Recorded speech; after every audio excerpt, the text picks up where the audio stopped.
Welcome back, everybody. Monday morning edition of Hot Mike rolls on. We missed him last week, so glad we got Sam Herder back at his usual Monday time slot, and a lot to cover as we've now officially reached the halfway mark, which is crazy.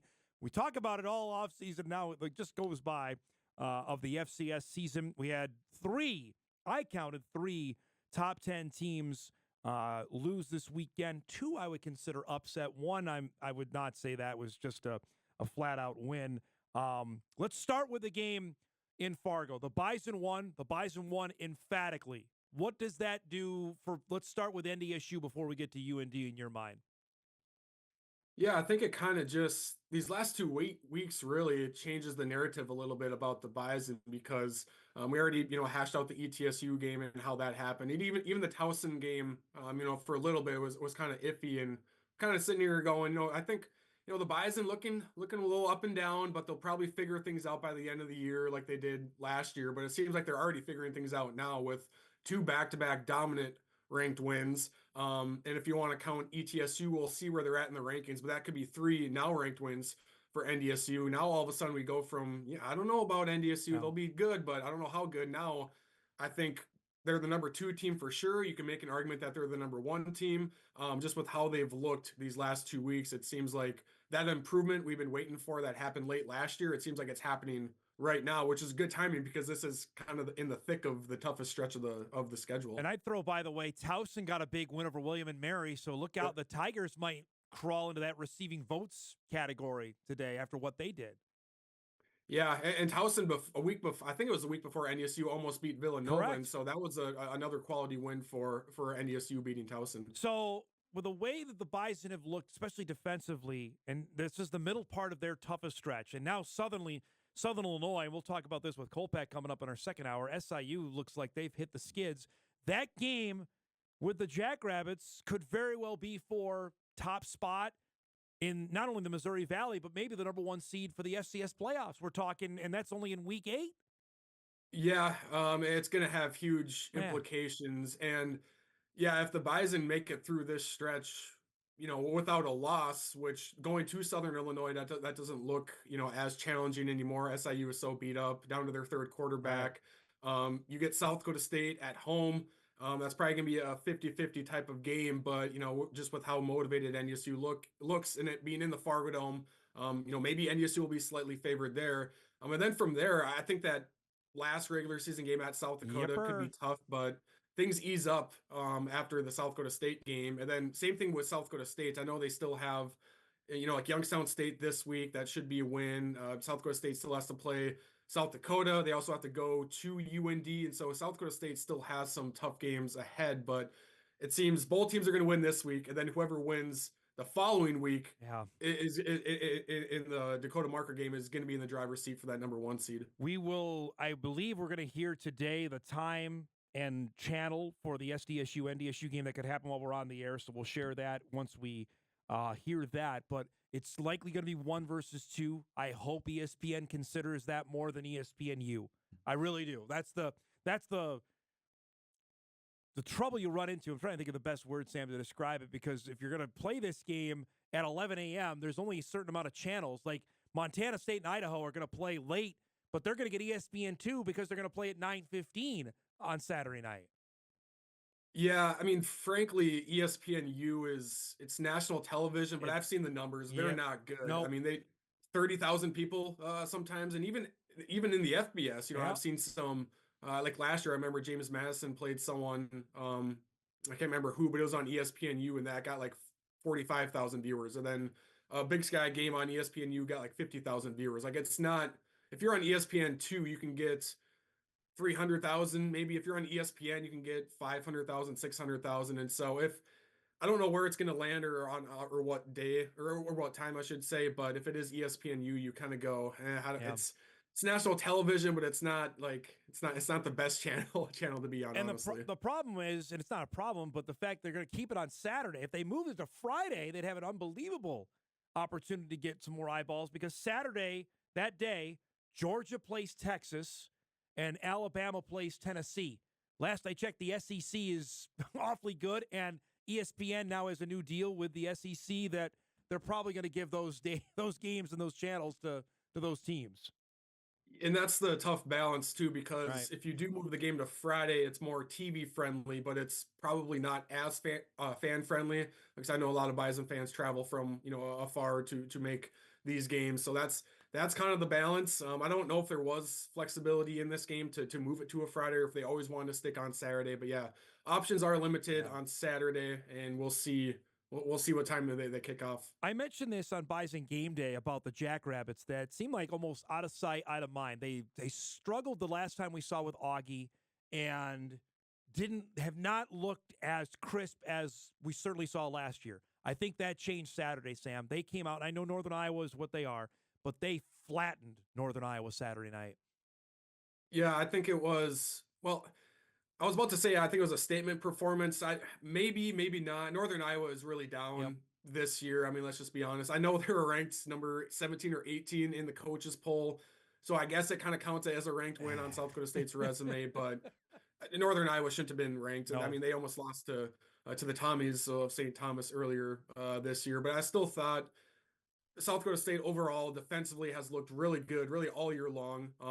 Running game has looked strong all season long, but the passing game, it seems like it's starting to click after the bye week. So it was a complete performance, and you're right in that we just with South Dakota State, like they got a lot of attention after beating UIW because that was a ranked win. But other than that, we haven't talked about the Jacks a whole lot, and really the same thing with Montana State. The Bobcats got a lot of attention after their FBS, but they've kind of just been beaten up on Correct. not very good opponents, and so those two teams, we're keeping an eye on them. We're just not really talking about them as much because the games they're playing, there just hasn't been much to talk about. So their business will about to pick up now for South Dakota State and Montana State. That's a good way to they, put they it. have some ranked opponents upcoming. That's a good way to put it. I think when I look at that, they're still the most talented team out there. Are they as good as last year? No. Do I still think they're the most talented? Absolutely. Could they win this whole thing? Sure. Because that's just what they have out there in the Jackrabbits. Yeah, I think it's definitely not like last year where it was South Dakota State versus the field. This year, it's not like it's a wide open field at all. But you probably, if there was futures odds out there right now on the FCS National Championship, you probably put South Dakota State like plus 200. Then North Dakota State is probably like plus 250. Like they're probably pretty close there. But I do think with South Dakota State defensively. In my opinion, I think they're the best defense in the FCS right now. NDSU by this point might have something to say about that. But then offensively for South Dakota State, their backfield is so loaded. I think the Jacks offensive line has been playing really good. Griffin Wilde is really good at wide receiver. Mark Gronowski is still, he's probably Still the him. Yep. number 2 or 3 quarterback in the FCS right now, with Cam Miller being number 1, but he's still obviously a really good quarterback. So they have the pieces in place to three-peat, but they are definitely going to be challenged a lot more this year, especially going to Fargo in a couple of weeks. That could be the difference between NDSU being at home in the semifinals or being on the road in the semifinals, and same thing with South Dakota State in the semifinals, depending on that Dakota Marker game. You know this stat. I'll share this for our viewers and listeners. Montana State has 6 wins, not counting the New Mexico win. The teams they beat have combined to win 8 games of those 5 teams. 2 of them are winless. So I moved the Bison ahead of them simply back on that. Strength of schedule, the Bison have I say 3 rank wins, maybe a 4th with Towson, and Montana State with their FBS win, great. They haven't beaten anybody. And I know they're going to play. They got Idaho this weekend, and they still have the Grizz at the end of the year. And you can't worry about who you schedule because the Big Sky is random on that. But they haven't beaten anybody. That's why I dropped them. Yeah, I flipped NDSU and Montana State as well. The Bison to number 2, Montana State to number 3, and even if you want to throw the New Mexico win into that mix, I think New Mexico is 1-4 right now. So it's an FBS win, but there's definitely levels to what type of FBS win you have. I still think eye test wise, Montana State is passing the eye test. I think they're playing much. Again, you have to gauge opponents here, but we've seen some ranked teams just kind of squeak by inferior opponents, and that hasn't been the case for Montana State. So you have to give them credit there. I think defensively they look much better than they did last year. Offensively, I think is the best in the FCS. Their offensive line might be the best in the FCS. They have 2 future NFL guys that are already getting NFL hype. And we know if you want to win a national title, you need at least two NFL guys on your offensive line. That's how high the bar is with what South Dakota State and North Dakota State have said. I think Montana State is there. Passing game looks more comfortable. Tommy Mellott looks more comfortable. He's not running as much. And so Montana State looks the part. But again, you kind of weigh that up against the opponents they're playing. And Right. so now moving forward, yeah, they have Idaho this week. I think that's a ESPN2 game, Correct. late night kick. They have UC Davis in November, I think, the Montana as well at the end of the year. So they have an opportunity for at least three more ranked wins. So if they go undefeated and let's say North Dakota State doesn't lose again, that's a pretty tight race for the number one seed. And I Yupper. guess it doesn't matter if you're one or two, but Montana State might also, I think it's going to be in the running for the number one or number two seed because I kind of think they're going to run the table from here on Really? out. Their schedule sets up nicely. The game at UC Davis later on might be tough because I think that's a week before the Montana game. But I think the Cats have a chance to go 12-0 this year. I think they look the part to do All right. so. Let's stay in the Big Sky. Weber goes and beats Montana in overtime. They score 55 on the Grizz. Let's take this either way you want to go, either on Weber or Montana out of what happened Saturday in Missoula. Yeah, I think, I mean, Weber is tough to figure out because that was a huge win for them and they did it on the road, but they also lost to two Southland teams who Correct. were not ranked at the time. Now that they I think Lamar is probably still going to be ranked. McNeese just lost pretty big to I think it was Houston Christian. Houston And so Christian, yep. you kind of question what exactly Weber State is, but they got a huge win there going to Montana. Then for the Grizz, I mean, let's see, they've allowed 35, 49, and 55 points in the last three games, which is just That's not good. uncharacteristic for Bobby Houck coach team. It's like they have Bob Stitt, back on the coaching staff, and they're winning these games or losing these games in shootout fashion. And I think Montana's offense is really, really good. Like they have two good quarterbacks, the receivers are awesome. Eli Gilman is really good. I think their offensive line is looking good. But defensively, they just, the safeties are pretty experienced for the Grizz, but they're not playing well. The cornerback spot opposite of Gradney, struggling a bit. I mean, Riley Wilson is a really good linebacker. I think Hayden Harris is really good on the edge as well. But they get beat over the top and it allows so many explosive plays where you wonder, is it the players? Is it the scheme? Like what's going on? There just seems to be so many explosive plays where it's just there's no resistance for Montana's defense, which is so odd to see. And it's kind of seems like it's fixable because it seems like it's more mental mistakes than physical mistakes. But at the same time, this is now 3 weeks in a row of allowing 35, 49, and 55 points. So I think Montana is still going to end up in the playoffs, but they have a lot to figure out. Central Arkansas got beat by Abilene Christian, which Abilene's ranked. They played well. I don't think we expected UCA to get, at least I didn't, Sam. Will that one raise some eyebrows for you? It did, yeah. Especially with Central Arkansas getting a lot of momentum behind it because they were undefeated. They really should have had an FBS win over Arkansas State, if not for some, controversial review stuff happening at the end of that game. And I going to Abilene Christian and losing maybe isn't too much of a surprise because Abilene Christian is, they're 4-2 overall. Yep. And their two losses are one possession games to Texas Tech in overtime, and then Idaho was a one possession game as well. So Abilene seems to be, decently strong. It kind of zaps the momentum and the hype behind Central Arkansas a little bit, but I still think Central Arkansas could be a pretty tough out in the playoffs just because offensively, I think they could really challenge some teams with what they're doing. So I still like Central Arkansas. I think Abilene is on the rise as well, but that one was one I wasn't expecting. Email comes in, Dom and Sam, how come no love for the other South Dakota team? All right, we'll give it. The Coyotes here dusted Southern Illinois. They routed Murray State. What do we make of USD here, Sam? Are we not paying enough attention to what the Coyotes have done?